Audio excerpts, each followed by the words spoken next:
Fredette, bonjour. Bonjour.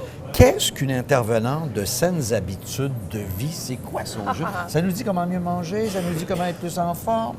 Ça aide à monter des projets, oui, qui ont lien à la saine alimentation ou l'activité physique. On vise, nous, particulièrement les 0-17 ans et leurs familles. Et surtout les jeunes qui se préparent pour aller à l'école pour qu'ils soient vraiment là, bien en forme, bien motivés et qui se présentent du bon pied, pas tout croche, puis ça ne tente pas d'y aller, ça ne tente pas de faire ci, ça ne tente pas de faire ça. Exactement. On peut donner des trucs là-dedans, monter des activités qui leur donnent des informations, qui leur donnent le goût d'avoir des saines habitudes de vie. On les outille pour l'école, on les engage dans cette action, puis les services de garde scolaire. C'est quoi qu'on a comme dossier, comme projet? Qu'est-ce qu'on les motive? Qu'est-ce qu'on leur donne? Il y a un projet qu'on utilise beaucoup qui est cours d'école active. Donc, on utilise une trousse montée par Kino Québec. Et puis, c'est tout un processus là, pour amener la cour d'école à avoir des activités, de l'encadrement pour les jeunes sur l'heure du dîner ou les récréations.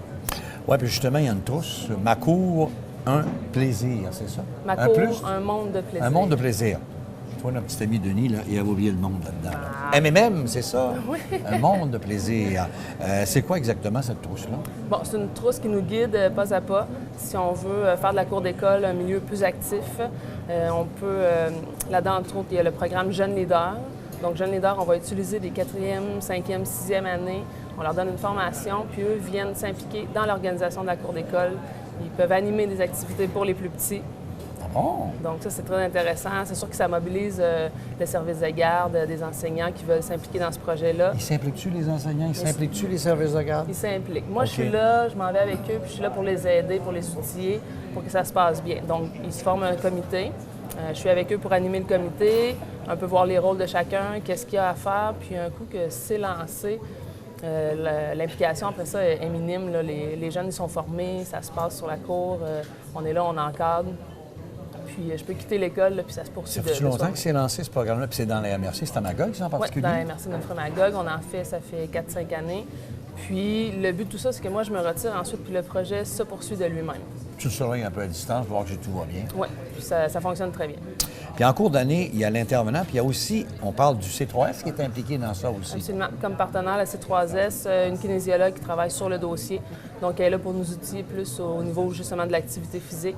Elle nous donne des outils qui nous permettent de continuer.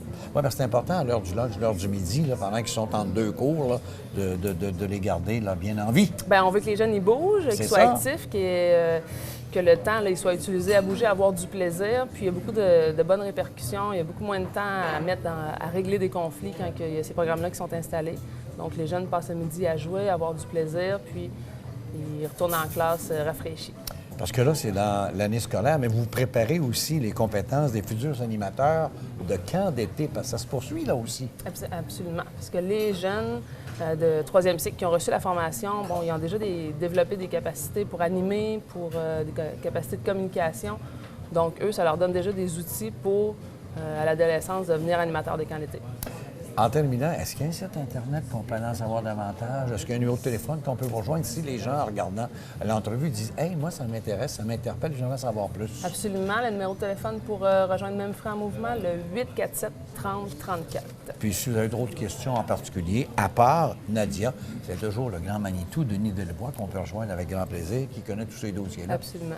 Ça a bien passé? Ça a bien été. Bien, merci beaucoup, Nadia, puis bon succès, puis lâchez pas. Merci. On fait une petite pause et au retour, on va parler des championnats canadiens d'athlétisme qui ont eu lieu à Montréal en fin de semaine dernière. Des petites nouvelles à vous donner là-dessus.